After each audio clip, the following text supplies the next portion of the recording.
Yung project ba na flood control, DPWH ba yan? Ay, ito. Ah, okay. Ito kaya lalagyan din ng barrier.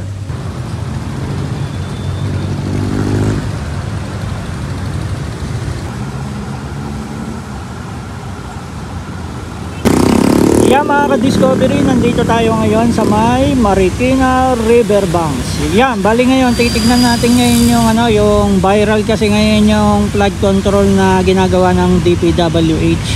Yan, bali ngayon bababa tayo ngayon dito, sisilipin natin yung flood control ng Marikina kung maganda or matibay ba yung pagkakagawa kasi ongoing yung ginagawa dito na na Marikina Riverbanks yung flood control. Yan, tingnan natin kung gagaya sa iba na tinipid at kinurap yung yung budget sa paggawa ng flood control. Yan, bali itong Marikina kasi ito yung pinaka matinding na apektuhan palagi ng bagyo kasi lagi itong umaapaw. Kaya tara mga ka-discovery, silipin natin yung flood control project ng DPWH dito sa Marikina Riverbanks. Let's go!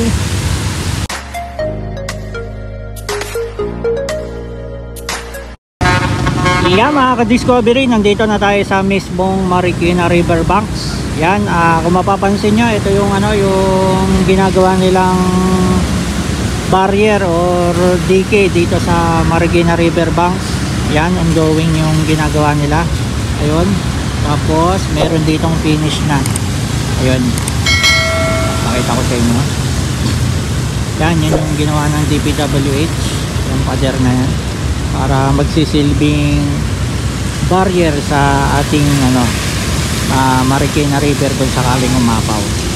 Yan, kung mapapansin nyo, ayun yung ongoing pa na kinakabit na bakal.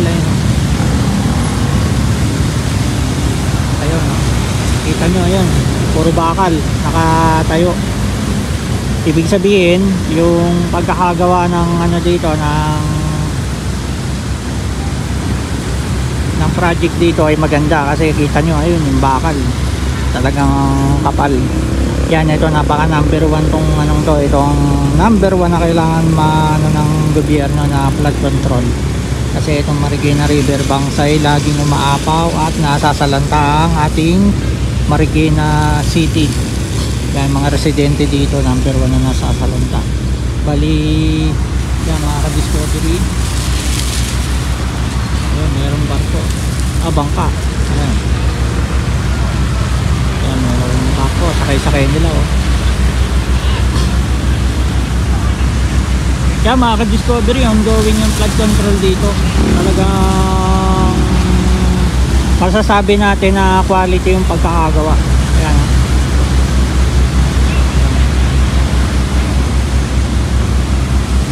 sakay pa nila yung barko para maitawid nila. Ayan,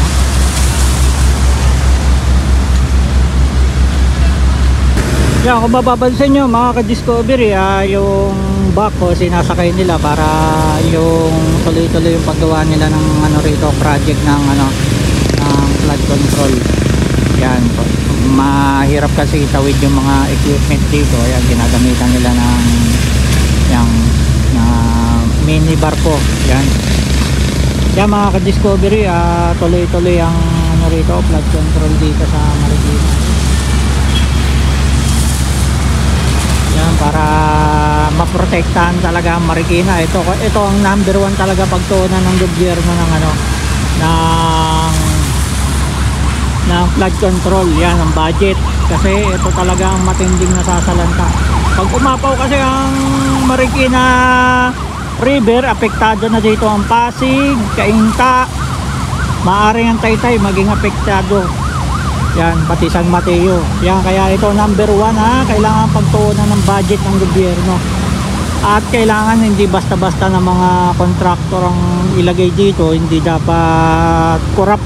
Kailangan maganda ang pagkakagawa kasi hindi basta-basta tong Marikina River na to. Talagang dito ang ng tubig nang galing ng mga tubig sa Maynila at sa Rizal. Kaya mga ka-discovery, barko nakatawid na, dadalhin nila yung barko. Yan yung ongoing project dito sa Marikina Riverbanks. Kaya mamaya tanong natin kung sa DPWH ba yung project na to, pero tingin ko sa DPWH to eh, yung project na yun.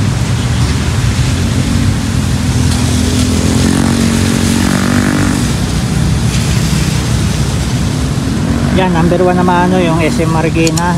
Yan, pag may barrier na dito, yan, hindi natatawid yung tubig nung sakaling umapaw. Hindi ko lang alam kung lalagyan din to. So itong dito naman, kasi tingin ko lalagyan, kasi kung ano, dito naman ang punta ng tubig, walang barrier dito. Yan, kaya sigurado lalagyan to pag ganun, para salang-sala yung mga tubig.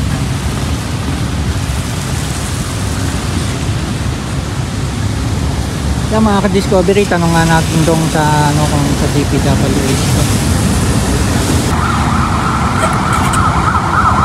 Yan, tanong natin dito sa bantay.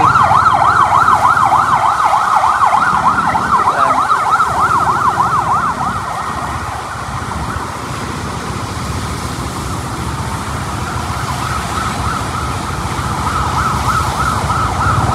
Boss, tanong lang. Yung project ba na flood control, DPWH ba yan? Ay, ito. Okay. Ito kaya lalagyan din ng barrier. Okay. Kasi pag tingin ko lalagyan din to eh, no? Kasi pag umapaw, pag ganun eh. Sige, ha? Okay. Pero DPWH hanggang dulo yan, no? Hanggang pag ganun, no? Hanggang Pasig. Yan. Sige, thank you. Yan mga ka-discovery, project na ng DPWH. Itong ano na to. Marikina Riverbanks. Yan. Napaka ano, importante talaga na ano,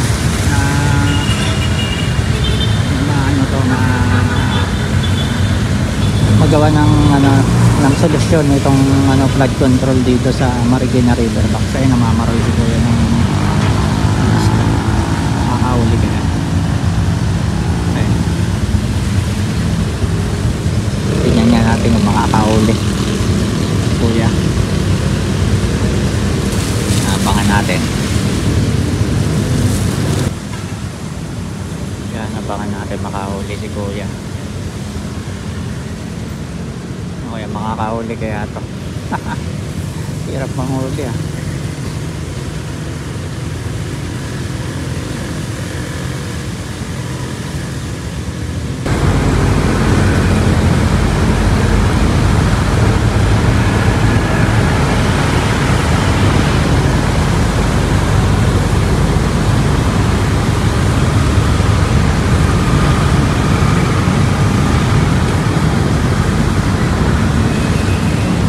Yeah mga ka-discovery, dito na nagtatapos ang ating vlog sa pagpapasilip sa inyo ng project ng DPWH dito sa ating Marikina Riverbanks. Yeah, may na-interview tayo at project nga ito ng DPWH at sana matapos nila ng maaga at magandang pagkakagawa. At alam naman natin na tingin ko isang tingin ko pa lang na maganda yung pagkakagawa dito kahit wala pang issue ng flood control. Yan, tingin ko talaga itong contractor na ito ay maayos at magtrabaho. Yan mga ka-discovery, hanggang dito na lang ating vlog dito sa Marikina Riverbanks sa flood control dito sa ating Marikina Riverbanks, Marikina City. Yan, hanggang dito na lang, hanggang sa muli. Thank you for watching.